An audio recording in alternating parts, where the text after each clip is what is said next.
ડભોઈથી statue of unity તરફ જવાના રસ્તા પર સરિતા રેલવે ફાટક પર આશરે 9 માસ પહેલા નવીન બનેલા ઓવરબ્રિજ ખુલ્લો મૂકવામાં આવેલ છે. સરિતા ઓવરબ્રિજ સરિતા ફાટક ઉપર ભારે ટ્રાફિક જામ થવાને કારણે તંત્રએ 40 કરોડના ખર્ચે આશરે 1 કિલોમીટર લાંબો રેલવે ઓવરબ્રિજ બનાવ્યો હતો, જેને 9 માસ પહેલા ખુલ્લો મૂકવામાં આવ્યો હતો. આ રેલવે ઓવરબ્રિજ પર તાજેતરમાં 2 વાર રિપેર કોન્ટ્રાક્ટર દ્વારા કરવામાં આવ્યું હતું. તંત્ર દ્વારા પણ કરવામાં આવતા 7 દિવસ માટે બંધ રાખવામાં આવ્યું હતું.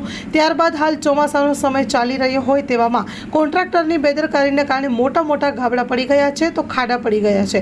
પથ્થરો બહાર નીકળી જતા સળિયા બહાર નજરે પડતા જોવા મળે છે. ઓવરબ્રિજ બંધ કરવાનો વારો આવે તે સમાચાર મીડિયા દ્વારા પ્રસિદ્ધ થતા તાત્કાલિક ધોરણે તંત્ર દ્વારા ખાડા પૂરવા અને રોડ રિપેરિંગ કરવાની શરૂઆત કરવામાં આવી રહી હતી. સ્ટાફ જોઈએ છે. મીડિયા ક્ષેત્રે કારકિર્દીનું ઘડતર કરવા માંગતા યુવાનો માટે સુવર્ણ તક. ન્યૂઝ એન્કરિંગ કરી શકે તેવા એક મેલ, ન્યૂઝ એડિટિંગ માટે એડોબ પ્રીમિયરના અનુભવી 2 મેલ, માર્કેટિંગ કરી શકે તેવા ઉત્સાહી 1 મેલ. સંપર્ક 97 252 061 24 26. તમામ સ્ટાફ ભુજ કચ્છ ઓફિસ માટે જોઈએ છે.